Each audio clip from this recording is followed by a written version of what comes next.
Welcome to Community Express. I'm Deanna Zachary. Today we're looking at spending redevelopment money in Santa Cruz. Santa Cruz is racing to spend these funds so the money doesn't get taken away by the governor. And then we'll see Marvin Plummer's Jazz Alley mural, and we'll take a look at a new parenting program and some of the best tips for raising children and the best ways to handle some of the biggest parenting problems. I'd like to welcome Ceil Cirillo to the show. She became famous locally as the leader of the Santa Cruz Redevelopment Agency at the time of the 1989 earthquake. She helped to create the downtown Santa Cruz we know today. Ceil, welcome to the show. Thank you. Thanks for being here. So we're hearing about redevelopment money in the newspaper all the time, and I think most folks have never even heard about it. Why is it so much in the news these days? Because Governor Brown has proposed to eliminate redevelopment agencies, and he did this as part of his proposal to cut the deficit that the state is experiencing. What it means to local governments and local redevelopment agencies, that they would go out of existence, and the revenues or tax increment that they are receiving currently would be transferred to the auditor controller of the county, who would then be the manager of all of those revenues. And you ask about why they're racing. Yeah. What they're doing, and what they have done is committed dollars either through bonded indebtedness or through some enforceable agreements, contracts, third-party agreements. So let me say that back to you. So the governor is thinking about taking all the redevelopment money away. So folks, cities, and counties that have redevelopment money, they're trying to spend it, encumber it, have contracts, so he can't take all the money away. Yeah, it's more that the legislation is to eliminate redevelopment agencies, and therefore those dollars would be redirected. Some of it would go to the state in some manner or another, and backfill for school districts. So it's in that regard. It's not that the state is going to come in and grab all of those dollars directly. They will go to the taxing agencies that currently get tax dollars. But redevelopment agencies would be eliminated. And tell us more about redevelopment agencies. They're really there to revitalize cities and counties? They are there to eliminate blight, and blight is either, the definition of blight includes physical or economic blight, and that's how communities have viewed redevelopment. And redevelopment actually, in California, actually goes back to the 50s when the federal government created the old urban renewal program, and local in Santa Cruz, the city of Santa Cruz created its redevelopment agency after the 1955 floods, and they received redevelopment funds or urban renewal, it was called at that time, from the federal government, but they had a local share that they had to provide for that recovery. And the government building, the county government offices, and where Trader Joe's is, those were all projects that were part of that 1955 plus redevelopment.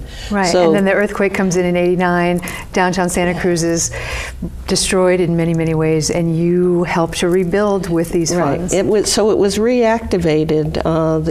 The city of Santa Cruz's redevelopment agency was reactivated as a response to the '89 earthquake, and that's when I came. And you became famous. People from all over the country came to look at Santa Cruz. What did you do that was so special? Well, I don't think of it as being famous, but thank you for the compliment. What we did was we had a vision about how to restore the areas that had been so badly damaged in our downtown, to facilitate the rebuilding of the infrastructure. We had some 100-year-old infrastructure here. We had a loss of housing. We facilitated through some contributions from that were made to the Red Cross. We facilitated the rebuilding of some of the housing. The St. George Hotel is a rebuilt redevelopment earthquake recovery project using Red Cross funds and some other projects there. I'm going on, and I'm sorry. No, there's a great. lot to tell. There's a lot to say. So right now, because we only have a couple minutes, they're thinking about eliminating it. How's Santa Cruz using the redevelopment money right now? Two of the best-known projects probably are that are on the board that you're seeing coming out of the ground or happening are the tannery, as well as the Marine Sanctuary Visitor Center. But I like the fact that you introduced this segment with the Jazz Alley mural, which was one of the programs that we started was the mural program as well as the alley program. And we did a lot of improvements of alleys in the downtown area that made them safe and comfortable for our community to use. And those are the kinds of things that put Santa Cruz City on the map for a restored and vital downtown. It's experiencing some of the economic impacts that are going on right now, but it's still a very vibrant downtown. So we're going to be able to see this alley and this mural and redevelopment agency funds go to things like that to try to get rid of blight or, yeah. That's correct. We did that alley is one of the first alley projects we did, which was an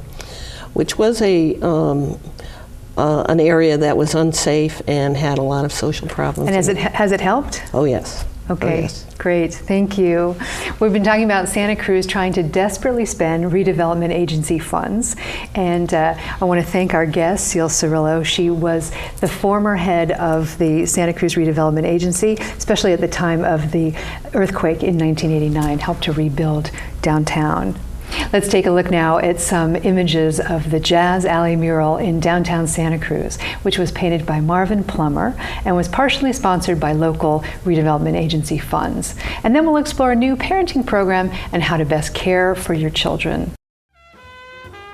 So the musicians that are on the wall are Christian McBride playing the bass, John Schofield playing guitar, Regina Carter playing a violin, Roy Hargrove playing a trumpet, and Betty Carter, who's singing. And then there's a logo at the end that says Jazz Alley.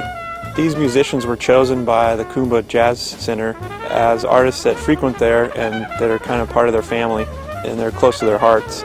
Betty Carter is no longer with us, but all the other musicians are still around and still actively playing and contemporary jazz.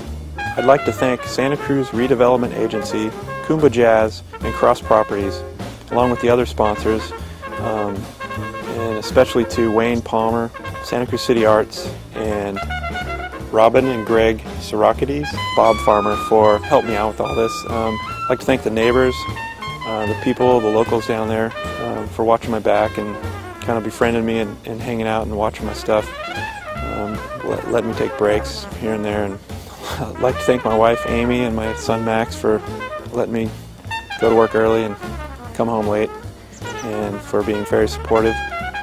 And enjoy. Thank you very much. Thanks for watching.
We're back.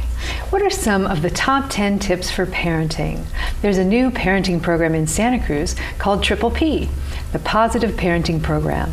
I'd like to welcome our guest to the show. Nicole Young is the coordinator of the program. Nicole, welcome to the show. Hi, thank you. Thank you for having me. So Triple P, it's a program that's been going 30 years all over the country, but you just started here about a year and a half ago. Tell us about the program. What does it do? Yeah, well, it's a parent education and support program that's really meant to reach families throughout a whole community. So instead of just trying to reach a small number of families or those families that maybe have the highest level of need or highest level of risk, we're really trying to reach kind of the everyday parents that need help at some point or another, because really, I mean, who among us as parents couldn't have used some kind of help at some point with raising our kids? Anybody in the county can come and take classes, workshops. It sounds like there's a lot of different ways they can do a few kind of workshops or a lot of intense interaction if that's what they want. Yeah, one of the really interesting and I think powerful things about Triple P that makes it an effective program is that there are different ways that parents can get information and support for parenting issues, and it really relies on parents to say, here's what I need help with this issue, or I want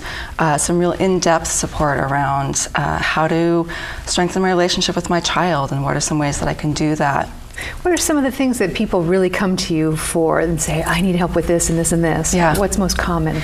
You know, a lot of times parents will come talking about a specific behavior or situation that's challenging with their child. So things like, not being able to go out into public without having their child throw a tantrum, or not being able to get their kids to eat, what's given to them at dinner time, or having difficulties with things like morning routines, getting out the door on time, bedtime routines, homework routines. So a lot of times parents come talking about the specific things that are happening in their everyday lives that they're struggling with. And what Triple P does is help them think about what is some of the things that they're doing well already as a parent? How can they build on that? What are some of the things that maybe if they either change the way they thought about it or change the way that they approached it with their child could make a big difference in how their everyday lives go. So it sounds like really kind of global, like you step back from the specific problem, and if you do these other things, you may not have the specific problem. Yeah, and I think, again, one of the really powerful parts about the program is that it really asks parents to, instead of going straight to the rules and consequences and all those kinds of things that can often be punitive or in fact kind of escalate the situations, to really step back and think about how do I pay attention to things that my child is doing well? How do I acknowledge them for that so that I can actually encourage more of those things to happen? And in fact, we're going to see a role play in a minute, and it's about giving quality attention. Okay, so let me let folks know we're going to have a role play. There'll be Andy Castro, and he's a practitioner of Triple P, and then a mom, and her name is Shebra Kalantari Johnson, and they're going to role play how to give quality attention to a child when the child needs some attention. So take a look. Quality time, the way a lot of parents think about it is that it's some kind of activity that you do, that you kind of save up for, that you have a vacation, that you have some kind of a trip to Disneyland, or you do some big project.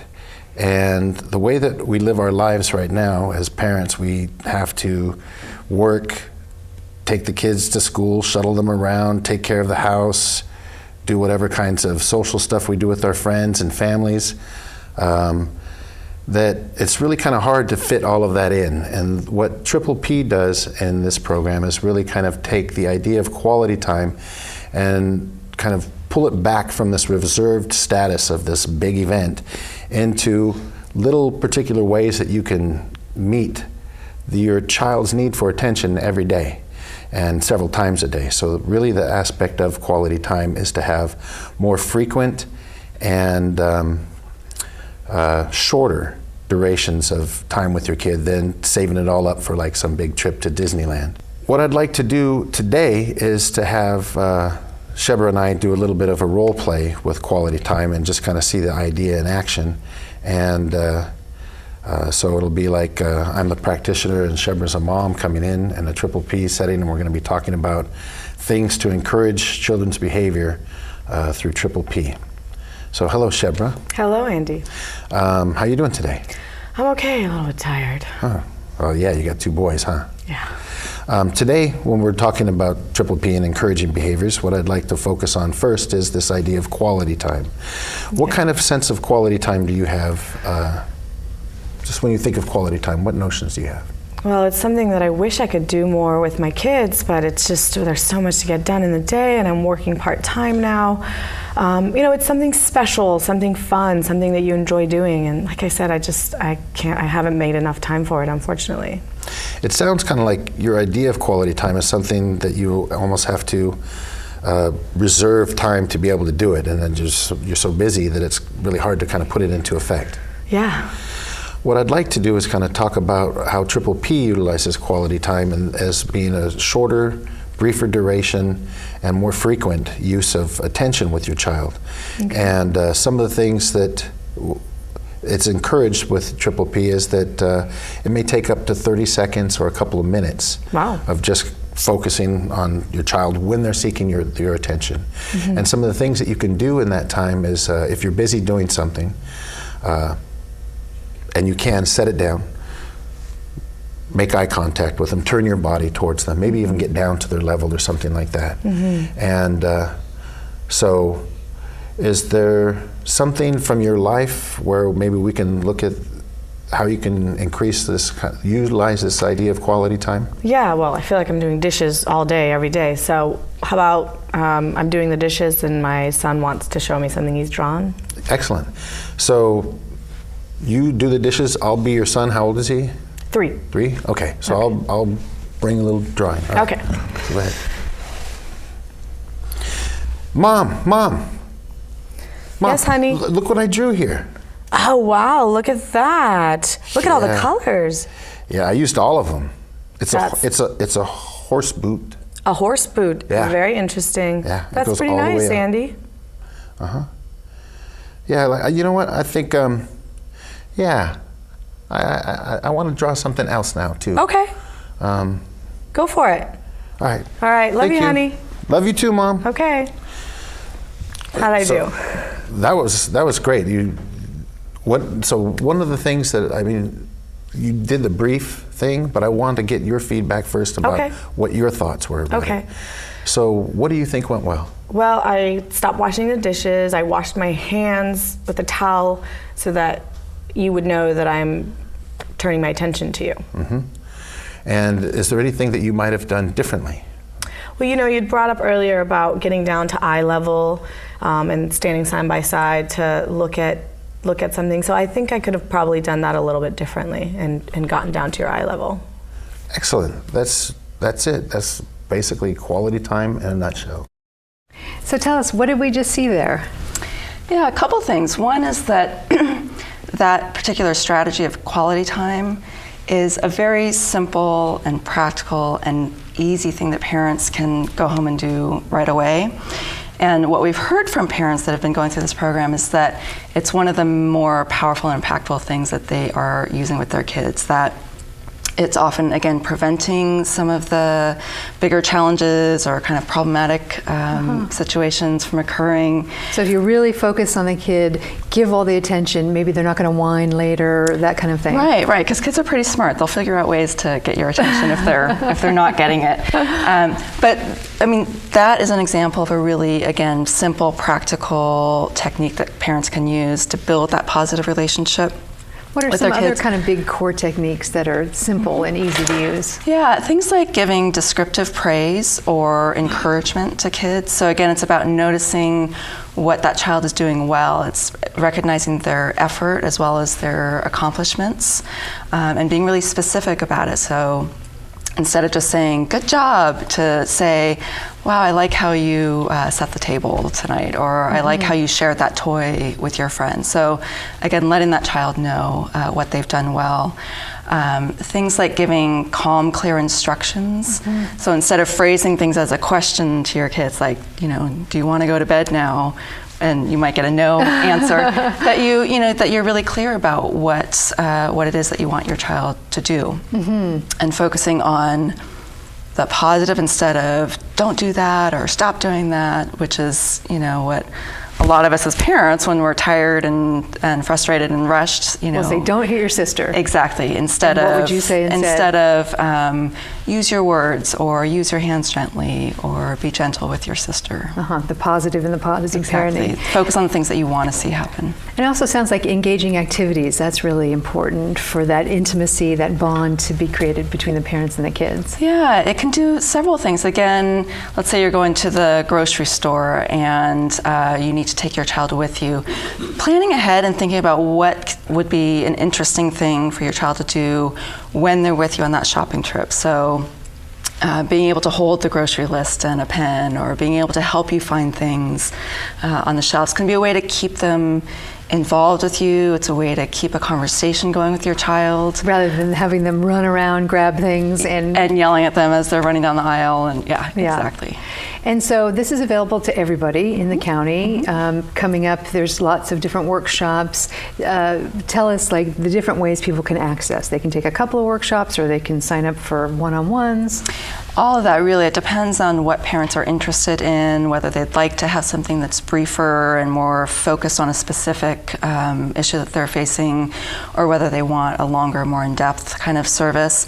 The easiest thing to do would be for people to call First 5 Santa Cruz County at 831-465-2217, and someone can answer their questions and try to find out what level of service would be best for them, and try to connect them with a Now, I know that you're a parent. What did you learn from this parenting program that really helped you? I have to say, actually, the idea of the quality time was something that I knew in my head.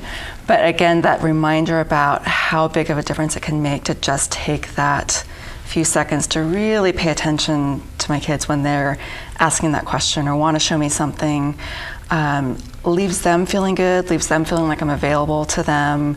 And when those short periods of time add up over time, it's a really useful and wonderful thing. And do you feel like the child really gets that attention, like they don't need a lot more at that moment, that a minute is enough or 30 seconds is enough? Yeah, when my daughter wants to come and show me a drawing, or she wants to show me the latest outfit she's put on, really all she's wanting is for me to look at her and say, wow, I love that. Yeah. And then she goes on her merry way, instead of then tugging on me, or then pushing my chair when I'm working in my office and things like that. You can go back to doing the dishes. Exactly. Yeah. Okay. Well, thank you so much. I appreciate talking to you today. You can go to the First 5 Santa Cruz County website and find out about parenting classes in your neighborhood. Thanks to our guest, Nicole Young. She's the coordinator of the project. We also saw Andy Castro. He was the practitioner and also the little kid in the role play, and Shebra Kalantari Johnson. She's a parent involved with the program. Thanks for being here. And now Jessica Vo gives us a sneak peek at lots of fun events in Santa Cruz County. Jessica, what's happening in this month's community calendar? I'm Jessica Vo with your video community calendar, and we are heading into a beautiful and warm spring season, jam-packed with a lot of outdoor activities, so come on out and support your local community. National Dance Week is coming to Santa Cruz from April 21st through April 29th, and dancers will showcase all forms of dance in the streets of downtown Santa Cruz. Make sure you come out and check out their amazing performances, including their infamous fire dance. For details and when you can check out their street performances, visit santacruzdance.com. For all you egg hunters, the Capitola Village is hosting an Easter egg hunt Saturday, April 23rd at 11 a.m. There will be divided Easter egg hunts for children ages 1 through 5 and 6 through 12. Make sure to bring your Easter egg basket and a camera to take photos with the Easter Bunny. For more information, check out capitolachamber.com. It's surfing season, and Pacific Wave is having their 4th Spring Fling Surf Contest on Saturday, April 30th, starting at 8 a.m. Come on out to Steamers Lane on West Cliff and support your local surfing competition. For more information, contact Bub at packwave.com. Coming into May, Santa Cruz is celebrating Cinco de Mayo at the Downtown Plaza on Main Street on May 1st from 11 to 6. They are going to have a free cultural festival of Mexican foods and live entertainment in historic downtown Watsonville. For more information, visit ci.watsonville.ca.us or you can call 831-761-0861. And that wraps up the upcoming events. To learn more information about these local events and other ways to support Santa Cruz County, check out our website, communitytv.org, and click on the community calendar link. Also, make sure you're a fan on Facebook, facebook.com/CTV Santa Cruz County, and follow us on Twitter, twitter.com/CTV Santa Cruz. I'm Jessica Vo. Thank you for watching your video community calendar. Thanks, Jessica Vo, and thanks to all the staff and volunteers at Community Television of Santa Cruz County. Thanks especially to Daniel James Howell and Ryan Mulligan for helping to produce and direct the show. Stay tuned each week as we explore issues that affect the world, the nation, but most importantly, Santa Cruz County. I'm Deanna Zachary. Thanks for watching.